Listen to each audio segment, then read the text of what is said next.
Welcome to the Daily Devotional Podcast with author, pastor, and speaker Zach Maldonado, a podcast about helping you know and enjoy Christ each day.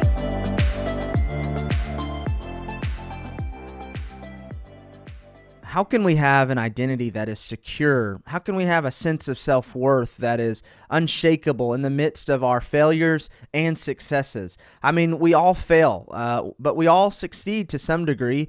And although this system of the world that we live in is all about performance, is there a way that we can have an identity that's not rooted in anything that we do? Well, this is where Christianity makes the most sense, because think about it. Identity in this world works like this: because I've performed, because I've obeyed, because I've followed the rules, done the work, achieved, then I can feel good about myself. Then I can have a sense of self-worth, and I can like myself, I can accept myself. If I obey, if I accomplish, if I work, therefore I am loved and I am accepted. That's essentially religion. That's essentially how we work in relationship with one another. We have to achieve something in order to feel good about our identity, to get a place of security. But that doesn't last long, because then you got to wake up the next day and do it all over again. And so we live in a society that is all about our will and our determination. It's very individualistic. It's very all about what we do. So we try to make an identity out of what we do and what we accomplish. And the thing is, it's all fading away. Every single day we have to redo it. We have to rebuild it. It's like building a sandcastle, and every few minutes here comes the waves, and it comes crashing down, and so we have to build it again and again, and we just keep doing this, I guess, expecting that the water will stop crashing our sandcastle. But if we're right there by the beach, it never will. And what Jesus offers us is an identity that is received, not achieved. Our identity in Christ is received, not achieved. We don't achieve our identity, we receive it by faith. So every other system, you have to achieve your identity. You have to work hard for it. Christianity says your identity is received. You're accepted, and then you live. You're pleasing to God, then you live. You're made right with God, then you live. In the world, you have to achieve to be accepted. You have to achieve to be pleasing. You have to achieve to be right with people. With God, it's not like that. So you receive it by grace, and grace means there's nothing I can do to earn anything. There's nothing I can do to merit anything. There's nothing I can do to work for anything.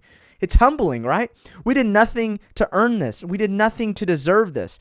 We deserved the worst, and yet God gave us the best. So we see in Romans 5, verse 17, that those who receive the abundance of grace and of the gift of righteousness reign in life. So we receive the abundance of grace. We receive this grace that we didn't earn, that we couldn't deserve, that even at our worst, God gave us his best in Jesus. And then we receive this gift of righteousness. Think about when you were born. You were born with a name into a family. It's freely given. That name is freely given. Righteousness is free. This is your sense of self and worth. This means I'm enough. I'm okay. God's got me. God's for me. And who I am is lovable and enough. I'm perfect just the way that I am. John 1:12 says this, "But as many as received him, to them he gave the right to become children of God, to those who believe in his name." So we receive our identity. We don't have to achieve it. We can relax and rest in the fact that we are new and righteous and obedient people.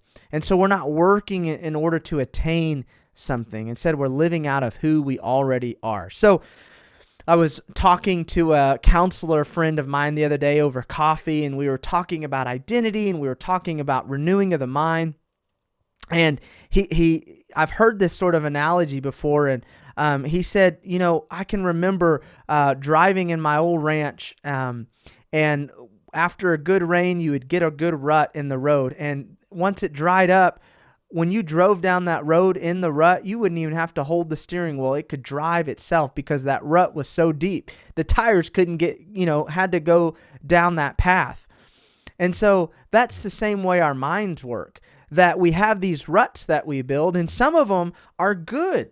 If you have good ruts, those are great that we can walk in, but most of us don't. We have these old ruts. We have these old ways of thinking, and we've cleared out this path that we're used to walking in. And maybe that rut says, I'm not enough. Maybe that rut says, I'm not beautiful enough. I'm not good enough for my spouse. I'm not a very funny person. I'm not a good friend. I'm not, and you fill in the blank. I'm not blank enough for whatever.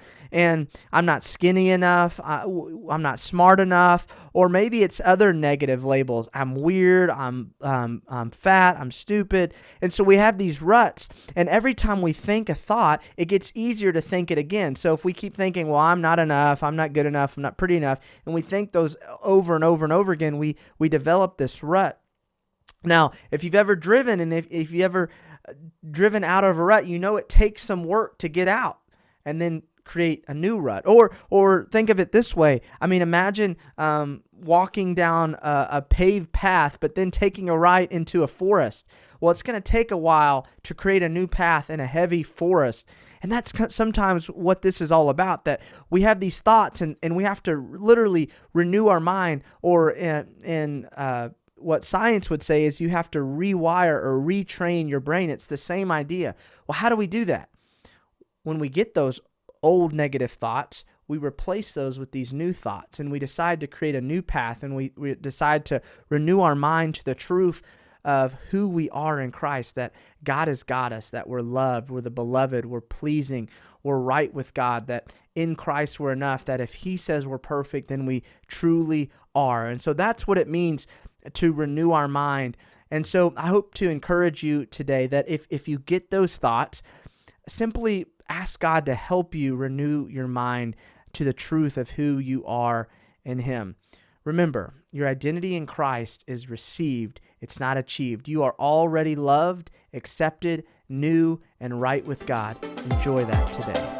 You've been listening to the Daily Devotional Podcast with Zach Maldonado. Join us each day for a new devotional that will help you know and enjoy Christ. For more great content from Zach, including his books, sermons, and more, check out ZachMaldonado.com.